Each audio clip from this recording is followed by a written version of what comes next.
va pas rentrer en détail dans chaque livre de l'Ancien Testament, mais on va juste regarder le message principal et puis voir quelle application qu'on peut retirer. Donc là, aujourd'hui, on va voir Sophonie et Habakkuk.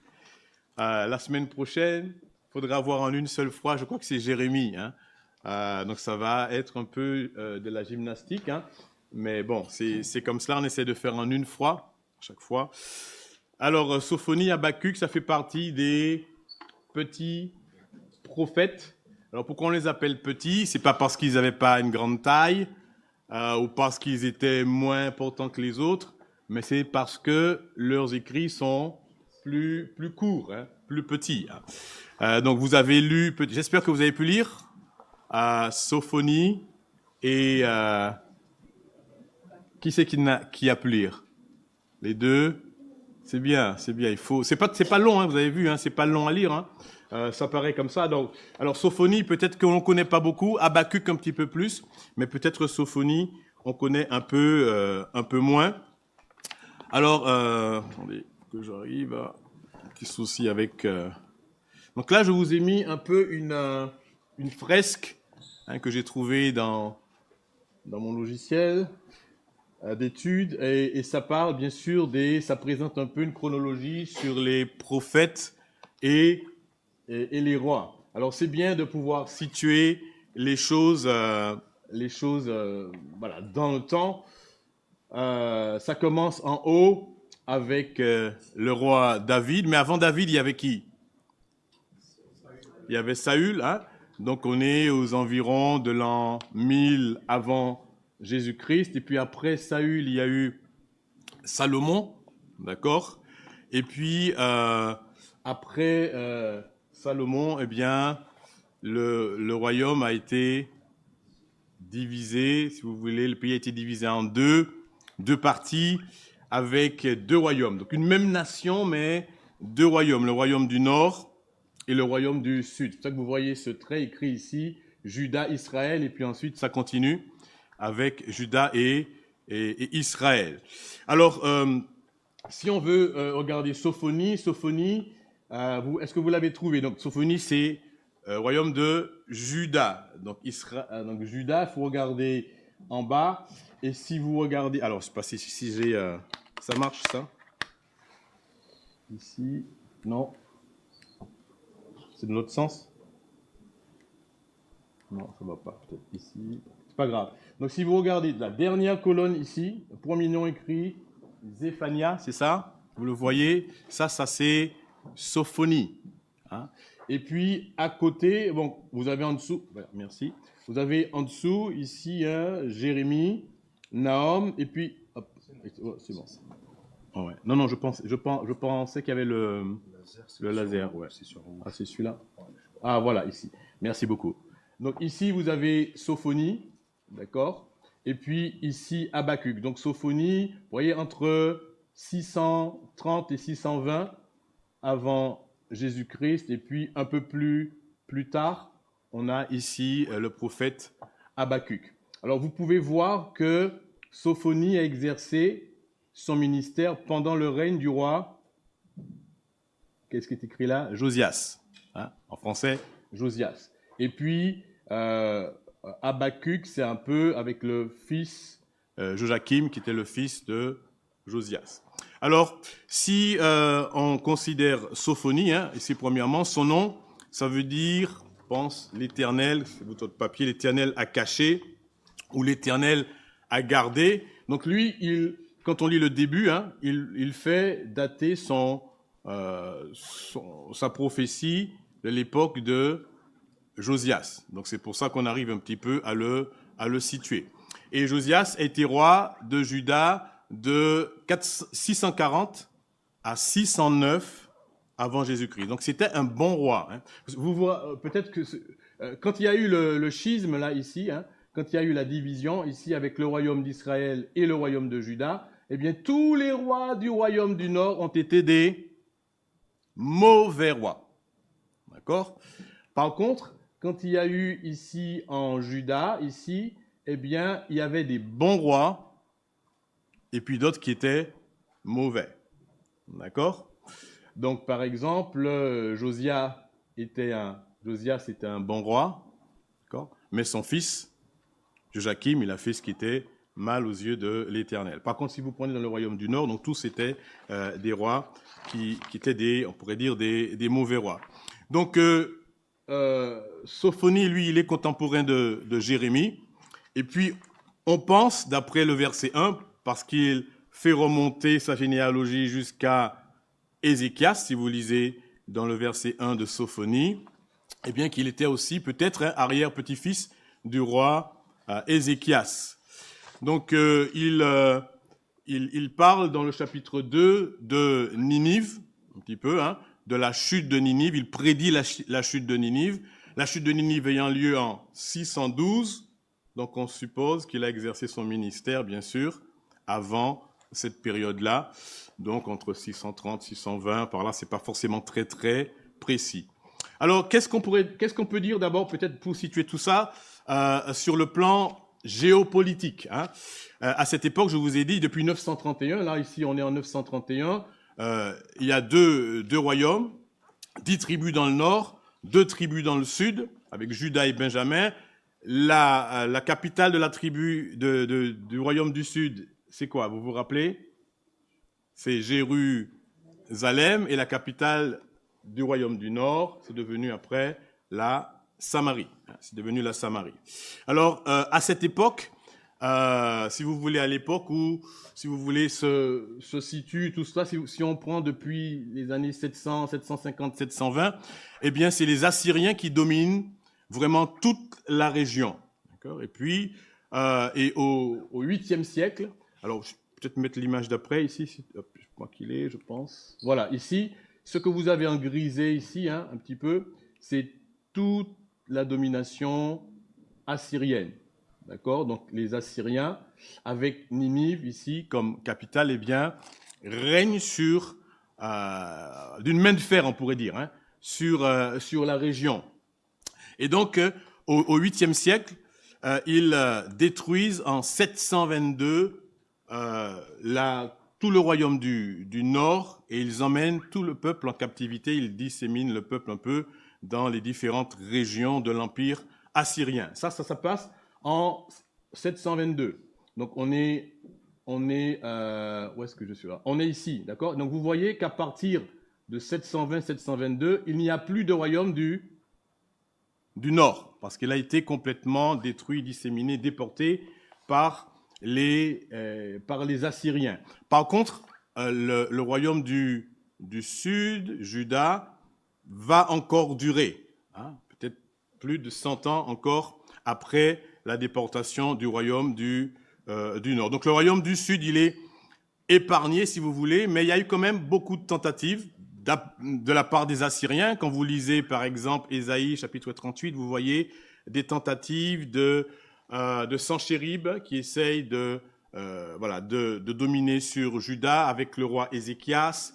Et puis Dieu les délivre, même miraculeusement, parce qu'à un moment il est dit que Sanchérib est venu, ils ont même saisi les villes fortes de Juda, mais que dans une nuit, eh bien Dieu a disséminé 185 000 hommes de l'armée assyrienne, et donc Sanchérib il est reparti chez lui à Ninive, et puis il est resté là-bas.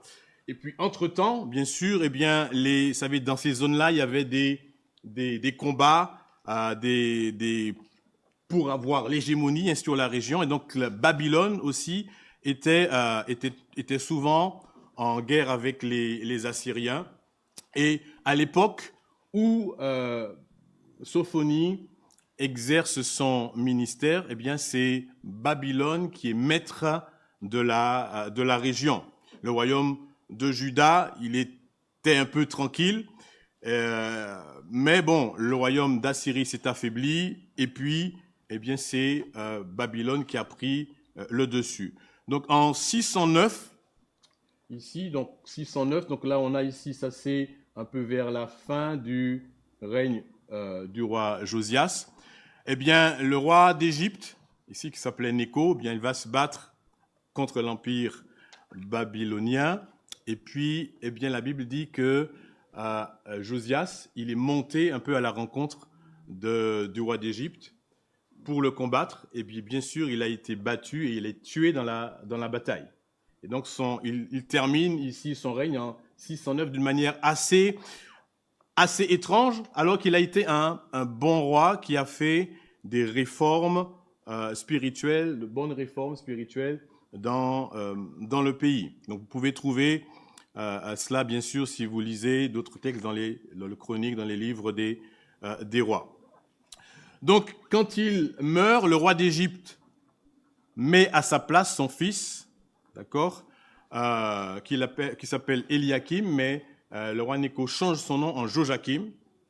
Et Joachim, plutôt, juste avant ça, le peuple choisit un des fils de Josias, mais il reste que 3 mois au pouvoir. Hein. Donc après, il est éjecté par les Égyptiens qui placent à sa place Joachim, et Joachim qui est un pro-égyptien ici. Donc il va rester 11 ans ici à régner sur Juda, et c'est à peu près à cette époque que Habakkuk, que l'on va voir, exerce aussi son ministère. Voilà, donc ça vous donne un petit peu une idée. Hein. Quand même juste vous dire que le royaume de Juda va durer jusqu'en 587, où il sera vraiment détruit. Hein. Juda sera complètement détruit, avec le temple aussi, par les Babyloniens, et puis le peuple sera déporté à Babylone. Donc à partir de 587, eh bien, il n'y a plus non plus de royaume du sud. Hein. Donc 722, plus de royaume du nord, 586, presque 130, plus de 130 ans plus tard, plus de royaume de Juda non plus. Donc ça, c'était sur le plan géopolitique. Sur le plan spirituel, on pourrait dire que Juda donc se trouve dans un état lamentable spirituellement. Parce que juste avant le roi Josias, qui c'est qui était roi ici? Manassé. Et puis après Manassé, donc Manassé c'est depuis les années entre 700 et 690. Et puis après il y a eu son fils Amon, d'accord, qui a régné 2 ans. Manassé a régné 55 ans. C'est énorme, hein, 55 ans. Mais la Bible dit qu'il a fait ce qui est mal aux yeux de l'Éternel. Donc le peuple était dans une idolâtrie, dans l'apostasie. Donc c'était une situation spirituelle vraiment dramatique que connaissait le peuple à ce moment-là. Et donc dans 2 Chroniques chapitre 34, il nous est raconté que Josias, il entreprend, quand il devient roi, il devient roi à quel âge? Vous vous rappelez? À 8 ans. D'accord, un peu plus tard, il entreprend des réformes, en 2 temps, un peu. Vers ici sa 18e année, eh bien, il entreprend des réparations dans le temple. Et en faisant des réparations dans le temple, on trouve le livre de la loi. C'est pas quel livre, peut-être Deutéronome, on trouve le livre de la loi. Et c'est le prophète Ilkija, le sacrificateur Ilkija qui trouve cela. Et donc, Josias lit cela, il voit que leur vie, leur comportement n'était pas conforme à la loi de l'Éternel, et donc il entreprend de plus grandes réformes. D'accord ? Mais bon, tout ça, ça n'a pas quand même changé beaucoup le peuple, parce que plus tard on voit qu'il y a ce peuple qui retombe encore avec Joachim dans l'idolâtrie. Donc ça c'est pour un peu cet arrière-plan, ce contexte. Si on regarde la structure de Sophonie, donc je vais aller un peu plus vite là ici, la structure de Sophonie, eh bien, on peut voir qu'il y a 3, on pourrait dire à peu près, 3 sections dans cette structure. Les 2 premières sections parlent du jour de l'Éternel, ici, du jugement, on pourrait dire même jugement du jour de l'Éternel, ici, et puis avec ces jugements. Et puis la dernière partie, le chapitre 3, surtout essentiellement, parle d'un temps de promesse, de restauration et de bénédiction. Donc le texte s'ouvre avec quelque chose qui est terrifiant, hein, si vous lisez les versets 2. Alors, on prend ça, les versets 2 2 à 3. Hein.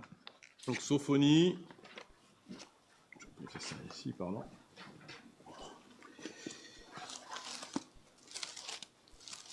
Donc, Sophonie, chapitre 1, et le verset 2 à 3, il dit « Je détruirai », donc après l'introduction du verset 1, il dit « Je détruirai sur la face de la terre, dit l'Éternel, je détruirai les hommes et les bêtes, les oiseaux du ciel, les poissons de la mer, les objets de scandale et les méchants avec eux. J'exterminerai les hommes de la face de la terre, dit l'Éternel. » C'est vraiment quelque chose de tonitruant, une destruction universelle qui est annoncée ici. Mais après, tout de suite, vous voyez que le texte se tourne vers Juda et parle de l'intention de Dieu de punir Juda pour son idolâtrie. Et au verset 7, il parle même, pour montrer la force de ce qui va se passer, il dit « Car l'Éternel a préparé un sacrifice ». Ce sera vraiment quelque chose de sanglant qui va se produire. Une expression qu'on trouve aussi dans Jérémie 46, par exemple, quand il parle de ce que Dieu fera avec l'Égypte, il parle aussi de Dieu qui a préparé un sacrifice aussi. Ensuite, les versets 10-13 décrivent un peu que Dieu mettra vraiment un soin à exercer son jugement. Regardez, ici au verset 11, il dit « Gémissez, habitants de Maktesh, car tous ceux qui trafiquent sont détruits. » Alors, ce Maktesh, c'est un bas quartier de Jérusalem, donc c'est une manière de dire qu'aucun quartier ne sera épargné ici. Et puis, après, au verset 12, il dit « Je fouillerai Jérusalem avec une lampe. » On va scruter tous les coins. Il n'y a absolument rien. Il y aura un soin méticuleux mis par Dieu pour exercer son jugement. Et puis les versets 14 à 19 soulignent vraiment cette colère de Dieu qui est, d'après ce que Sophonie dit ici, elle est imparable, elle est inévitable. Okay. Mais en même temps, bien que c'est inévitable, on trouve dans la section ici au chapitre 2 et au verset 1, il dit « Rentrez en vous-même, nation sans pudeur, avant que le désert s'exécute et que le jour passe comme la balle, avant que la colère ardente de l'Éternel fonde sur vous, avant que le jour de la colère de l'Éternel fonde sur vous. Cherchez l'Éternel, vous tous humbles du pays qui pratiquez ses ordonnances. Recherchez la justice, recherchez l'humilité. Peut-être serez-vous épargnés au jour de la colère de l'Éternel. » Il y a toujours on pourrait dire cette fenêtre au beau milieu de ce désastre qui est annoncé et qui est imparable, qu'on ne pourra pas arrêter.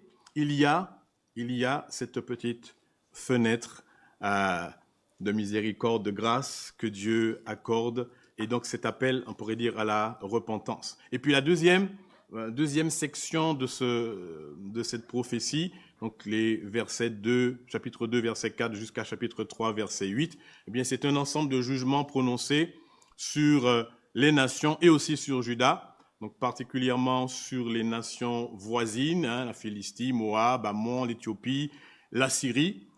Et puis ça se termine avec une parole forte contre Jérusalem pour son refus de se soumettre. Donc Dieu déclare que cette ville, elle est digne d'être punie à cause de son manque de réaction, même face à la destruction qui s'est produite dans les nations. Il dit qu'elle aurait pu, il dit malheur à la ville rebelle, au verset chapitre 3, il dit essouiller, puis les versets 6, 7 disent j'ai exterminé les nations, puis après il dit si du moins tu voulais me craindre et avoir égard à la correction, il dit, mais ils se sont hâtés de pervertir toutes leurs actions. Ils n'ont pas égard à la correction. Donc c'est ce que Dieu dit. Donc ils vont être détruits.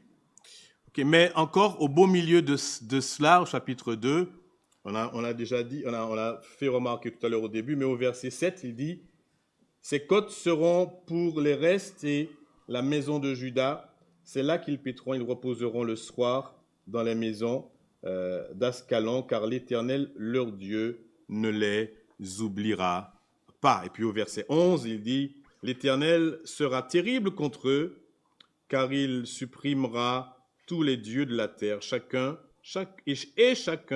l'adorera dans son pays, dans toutes les îles des nations. » À chaque fois, il y a cette petite lueur, on pourrait dire cette petite lumière, qui montre une disposition quand même de Dieu à faire grâce. Et puis, au chapitre 3 surtout, donc troisième section, il y a cette promesse de restauration. Donc en dépit du jugement qui va venir, le livre se termine avec une certaine assurance de la volonté de Dieu à restaurer les nations. Il va préserver un reste, dit le texte, qui sera rassemblé et renvoyé dans l'humilité, versets 9 à 13. Et donc Dieu appelle Jérusalem à se réjouir et à chanter. Et puis anticipe ici, ce texte anticipe aussi, on le voit, le rassemblement d'Israël et puis l'exaltation, on pourrait dire, il sera exalté d'Israël parmi les nations. Et notez comment se termine ici le chapitre. Il dit l'Éternel. Au début, on avait ici, dès le début, il est écrit, donc Sophonie chapitre, quoi qu'on avait lu ça tout à l'heure, où il est dit, voilà, verset 3, « Je détruirai tous les hommes de la surface de la terre. À la fin, j'exterminerai les hommes de la surface de la terre, dit l'Éternel. » Et puis, le chapitre 3 se termine ici en disant, « En ce temps-là, je vous ramènerai, en ce temps-là, je vous rassemblerai, car je ferai de vous un sujet de gloire et de louange parmi tous les peuples de la terre, quand je ramènerai vos captifs sous vos yeux, dit l'Éternel. » Ce même qui dit ses jugements, dit aussi ce qu'il fera et la grâce qu'il accomplira. Et il le signe, c'est une parole certaine. Alors, quel est, en gros, on pourrait dire le thème de Sophonie? C'est vraiment le thème du jour du Seigneur, qui est sévère, mais en même temps, il montre que un Dieu qui est un Dieu de grâce et qui rétablira un reste de son peuple. Il rassemble, il ressemble, on dit ici, je vous ai mis, il ressemble ici au prophète Joël. Vous vous rappelez, Joël prononçait aussi les jugements de Dieu, puis disait, qui sait si Dieu, il appelait le peuple à la repentance. Donc ça ressemble un petit peu au jour du Seigneur ici mentionné dans Joël.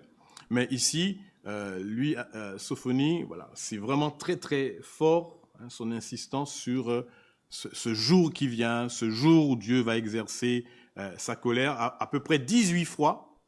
C'est une petite lettre, 3 chapitres, mais à peu près 18 fois dans cette prophétie, il parle de cela. Et puis en Sophonie 1, verset 14-15, regardez, verset 14-15, il dit déjà verset 14, il dit, c'est le grand jour de l'Éternel. Il est proche, il arrive en toute hâte. Le jour de l'Éternel fait entendre sa voix et le héros pousse des cris amers. Ce jour-là est un jour de fureur, un jour de détresse et d'angoisse, un jour de ravage, un jour de destruction, un jour de ténèbres et d'obscurité, un jour de nuée et de brouillard, un jour où retentiront la trompette et les cris de guerre. Donc c'est vraiment un peu ici le cœur de son message pour interpeller Juda.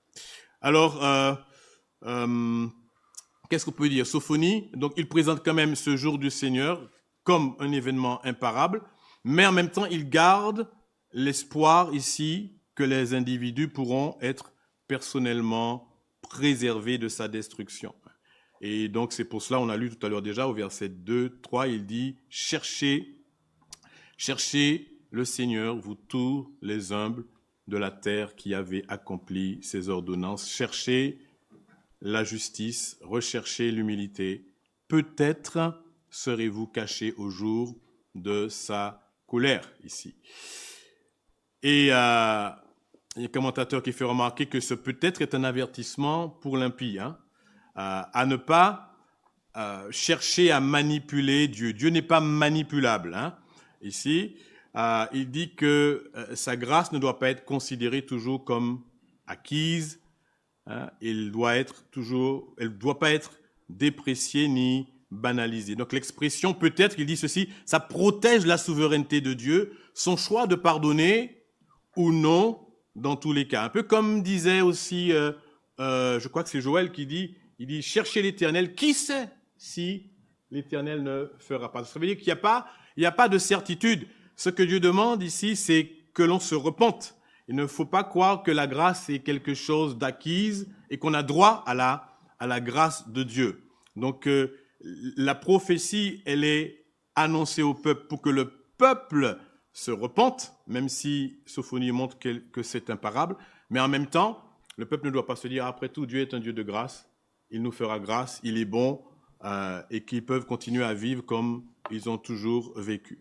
Donc ici, le jour du Seigneur qui est annoncé dans Sophonie, d'accord, n'est pas, tout ce qui est annoncé n'a pas encore été complètement accompli, hein.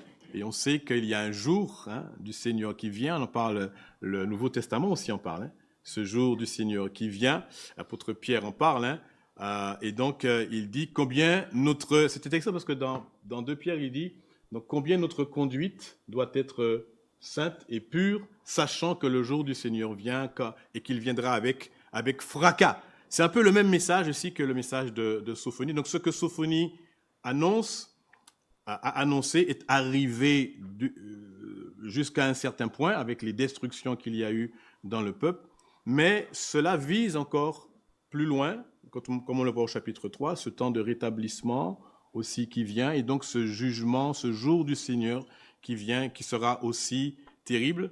Un jour, voilà, les chrétiens n'auront pas à craindre parce qu'ils auront placé leur confiance en Jésus-Christ, mais un jour terrible pour tous ceux qui n'auront pas cherché dans la foi le Seigneur Jésus-Christ. Voilà, je ne vais pas aller plus loin vous pouvez lire un peu d'autres choses qu'il y a ici. Je vais passer dans le temps qui nous reste sur Habakkuk.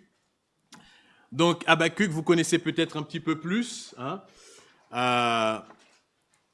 Donc on pense, donc le contexte, donc je vous ai mis ici, vous vous rappelez, hein, il est quelque temps après le prophète Sophonie, mais vous voyez que ça se chevauche, hein. Il y a plusieurs, il n'y a pas un prophète seulement à un moment donné, puis un autre, et puis un autre, et puis un autre, comme les rois, hein. Ici, il y a des prophètes qui exercent parfois sous la même région leur ministère au même moment, comme par exemple le prophète Jérémie, qui lui a eu un long ministère qui couvre Habakkuk et aussi Sophonie. Donc la date exacte, c'est des estimations, hein, n'est pas forcément toujours bien connue. Mais Habakkuk, on pense, a exercé un peu son ministère. On dit ici, et je vous l'ai mis ici sur le papier, que le livre est centré sur l'invasion des Chaldéens, donc de Babylone, c'est pareil, hein, des Chaldéens sur Juda. Et donc, il est daté un peu d'avant la première déportation en 605. Il y a une première déportation en 605. Il y a eu presque 3 déportations, hein, sur Juda. Une première déportation en 605, ici. Et puis, on pense aussi qu'il peut être situé un petit peu plus tard, hein, donc aux environs de la 2e déportation. La dernière déportation, on a dit, hein, ce qui a rasé Juda et détruit le temple, c'est 587, hein, où les Babyloniens ont tout détruit, et puis c'était la fin donc du royaume. Alors, l'époque d'Habakkuk, c'est à peu près, on pourrait dire, celle de Sophonie aussi, hein, même génération ici. Et donc, elle est marquée par l'idolâtrie et l'injustice du peuple de Dieu. Donc, quand vous lisez Habakkuk, vous êtes tout de suite plongé dans cela. Mais contrairement à Sophonie ici, eh bien, Habakkuk ne prononce pas des oracles avec tous ces jugements à venir et le jour du Seigneur, mais c'est plutôt des dialogues qu'il a avec Dieu ici, au sujet de l'injustice qu'il voit dans le pays, de l'idolâtrie, et puis de ce qu'il sent comme le fait que Dieu n'intervient pas, malgré tout ce qu'il y a comme injustice. Donc il y a un échange entre Habakkuk et Dieu, et puis je crois que ce qu'on apprend, on l'apprend de cet échange dans cette prophétie. Donc c'est pas une prophétie qui est écrite de la même manière que celle de Sophonie ici. Donc le livre, il se structure comment? Bien, je l'ai dit, sous forme de dialogue, peut-être 2 grands dialogues, certains en voient 3, mais entre Habakkuk et Dieu. Et dans ces dialogues, le prophète, il exprime sa complainte, sa plainte, son incompréhension, peut-être ses attentes. et puis il reçoit de la part de Dieu des réponses. Et puis après, plus tard dans le livre, eh bien, ça se déroule un peu autrement. Il y a une espèce de progression qui va jusque vers un point ultime à la fin du chapitre 3. Donc, le premier dialogue va du verset 1 du chapitre 1 jusqu'au verset 11 où Habakkuk se plaint, si vous voulez, regardez au chapitre 1 et au verset 1, il dit « Jusqu'à quand, ô Éternel ?» Il ne comprend pas, il questionne Dieu. Il dit « J'ai crié et tu n'écoutes pas. J'ai crié et vers toi à la violence et tu ne secours pas. » D'accord. Alors, ce qui trouble le prophète, c'est le fait que Dieu n'intervienne pas, hein, et que Dieu soit silencieux. Hein. C'est ce qu'il exprime ici. Il dit « Pourquoi l'oppression, la violence sont-elles devant moi ?» et il dit que Dieu, voilà, il a l'impression que Dieu ne fait rien concernant ces choses. Donc ça, c'est sa première plainte. Et puis ensuite, la réponse de Dieu ici, qui va rassurer, chapitre 1, versets 5 à 11, où Dieu va répondre à Habakkuk et il va le rassurer qu'il n'est pas indifférent au péché ou à l'injustice qu'il y a parmi les nations, ni au milieu de son peuple. Ça, c'est des questions qu'on peut poser encore aujourd'hui. Hein. Si Dieu, il est tout-puissant, pourquoi est-ce que tout ça se passe, il ne fait rien? Soit il est tout-puissant, il agit, donc il n'agit pas, donc il manque d'amour, ou alors soit il est amour, mais il n'est pas tout-puissant pour pouvoir agir, et c'est pour cela que tout ce qui se passe.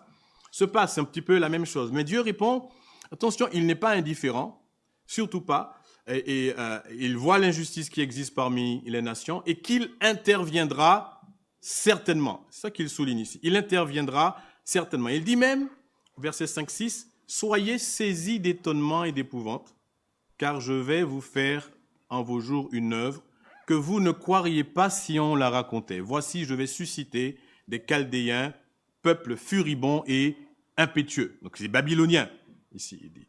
Donc Habakkuk dit qu'il y a de l'injustice parmi le peuple. Il demande à Dieu pourquoi il n'intervient pas malgré ses cris incessants. Et puis Dieu lui dit, attention, je vais intervenir, mais d'une manière extraordinaire. Et ce qu'il dit, c'est qu'il va utiliser un peuple furibond, donc des païens, des sanguinaires, des babyloniens, pour punir son propre peuple d'Israël. Alors vous imaginez bien que Habakkuk est encore dans une plus grande confusion quand il entend cette réponse de Dieu. Il est troublé. Hein. Il entend ce que Dieu va faire et après il dit qu'il est, si vous regardez au chapitre 3, il dit « J'ai entendu ce que tu as annoncé, je suis saisi de crainte. » Au chapitre 3, verset 16, il dit « J'ai entendu, mes entrailles se sont émues. » D'accord ? À cette voix, mes lèvres frémissent, mes os se consument, mes genoux chancellent. Hein, c'est quelque chose qui est troublant pour lui, hein, cette manière par laquelle Dieu va agir. Donc, il est encore plus perplexe et dans cette perplexité, si vous voulez, hein, eh bien, il va chercher à se réfugier vraiment en Dieu.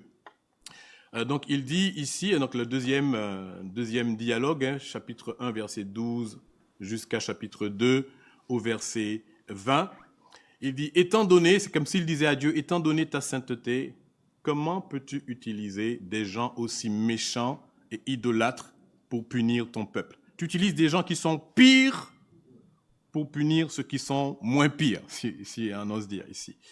Et puis il dit à Dieu, verset 13, tes yeux sont trop purs pour voir le mal, et tu ne peux pas regarder l'iniquité. Pourquoi regarderais-tu les perfides et te tairais-tu quand le méchant dévore celui qui est plus juste que lui? Hein, il dit, c'est pas possible, Dieu, tu ne peux pas agir comme ça, tu es saint, d'accord? Et c'est ainsi qu'il se réfugie un peu en Dieu, hein, qu'il exprime son incompréhension. Et au chapitre 2, versets 2 à 20, bien, Dieu répond au prophète, mais il répond dans une double direction. Hein. Il lui dit que le croyant, si vous regardez le verset 4, qu'est-ce qu'il dit le verset 4? Le juste vivra par la foi. C'est un verset que l'on connaît bien, d'accord? Donc il est originaire d'ici, si j'ose dire, et après il est repris combien de fois dans le Nouveau Testament? 3 fois. 3 fois, 2 fois par l'apôtre Paul dans Romains, dans Galates, et puis une fois dans l'Épître aux Hébreux, ici. Donc il dit ici, en substance, le croyant vit dans l'attente de la réponse de Dieu, il sera sauvé par la foi, d'accord? Sa vie, mais aussi au jour du jugement. Donc le croyant vit par la foi, d'accord? Donc ça, c'est la première chose que Dieu lui dit. Et puis, la deuxième chose, c'est que le jugement de Dieu sur Babylone est arrêté et il s'accomplira. Dieu est juste. Dieu est juste. Il n'y a pas d'injustice en lui. Et le temps qui passe ne traduit pas l'injustice de Dieu. Il traduit le fait que Dieu gouverne plutôt toutes choses. Et ce que Dieu exprime ici à Habakkuk. Donc le jugement viendra. Et donc notez ici qu'il parle d'une série de malheurs, versets 6 à 20, qui vont s'abattre. Donc ce sont des prédictions qui vont se réaliser sur les Chaldéens. Dieu utilise les Chaldéens comme sa verge, mais aussi il jugera les Chaldéens. On trouve cela exprimé dans Ésaïe, où il dit que Dieu, il utilise un instrument, mais après il juge aussi l'instrument ici. Donc après, à la section 3, donc c'est la prière de foi, on pourrait dire, la prière et la foi d'Habakkuk, chapitre 3, versets 1 à 19. Il y a une supplication d'Habakkuk, il dit « Souviens-toi de ta miséricorde au milieu de ta colère ». Donc il est terrifié par ce que Dieu annonce, mais en même temps, il demande à Dieu de faire ce qu'il a prévu de faire. C'est bien comme, regardez au verset 3, le chapitre 3, verset 2. « J'ai entendu ce que tu as annoncé, je suis saisi de crainte. Accomplis ton œuvre dans le cours des années, ô Éternel, dans le cours des années, manifeste-la. Mais dans ta colère, souviens-toi de tes compassions. » Toujours, on cherche... Sophonie disait que Dieu va détruire, mais il y a une petite fenêtre ici. Habakkuk dit à Dieu, détruis, fais ce que tu as prévu de faire, mais souviens-toi de ta grâce, de ta miséricorde souviens-toi de ta miséricorde. Et donc, ça c'est sa supplication. Et puis ensuite, les versets 3 et suivants parlent d'une louange d'Habakkuk, on pourrait dire, où il loue Dieu pour toutes les œuvres qu'il a accomplies. Il passe en revue la délivrance, on n'a pas le temps de le lire, mais vous pouvez le lire, la délivrance du pays d'Égypte.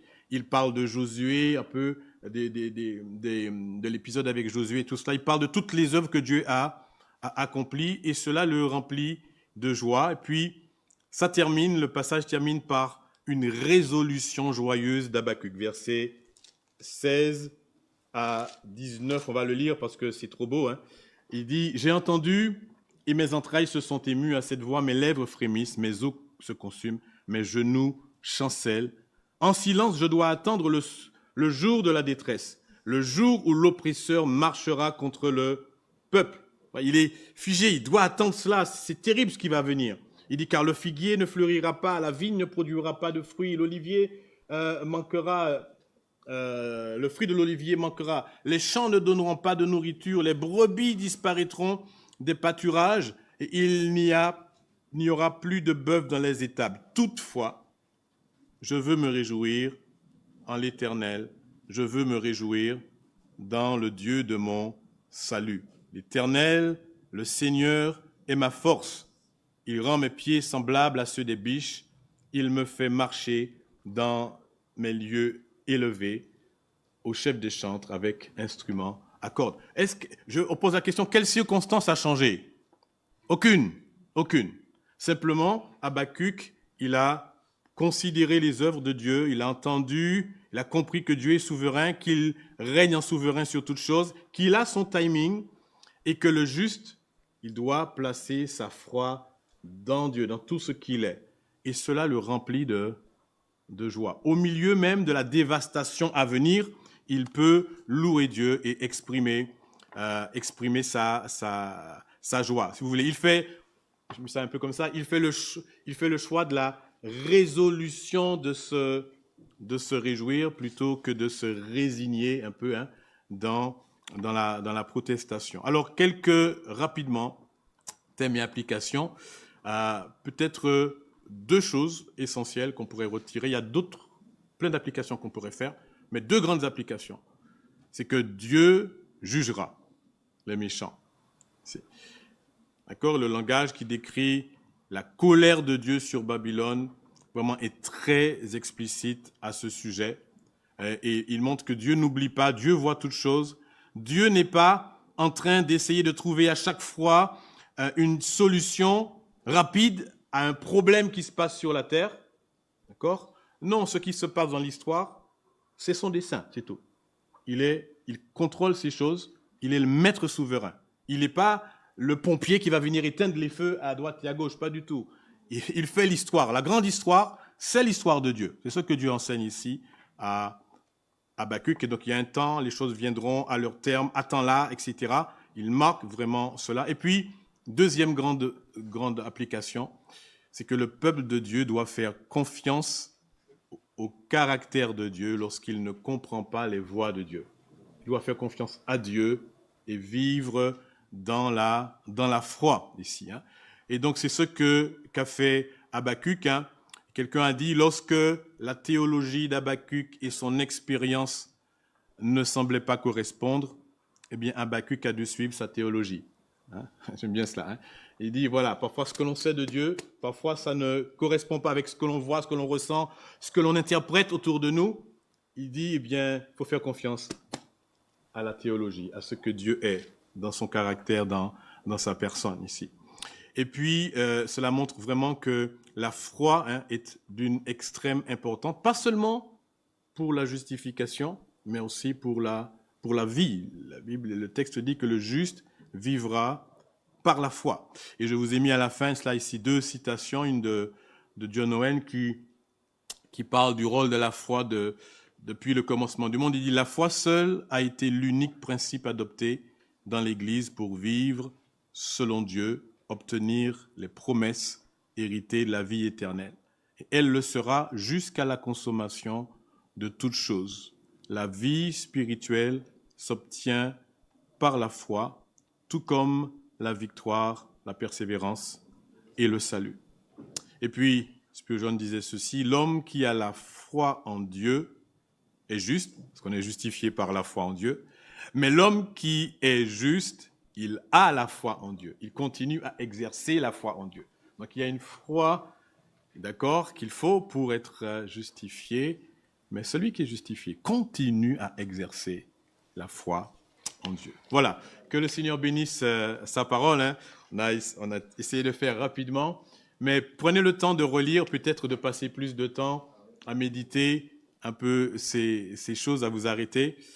Peut-être un jour on reviendra plus en détail sur ces petits prophètes, mais que le Seigneur nous aide à saisir ces choses et à lui faire confiance.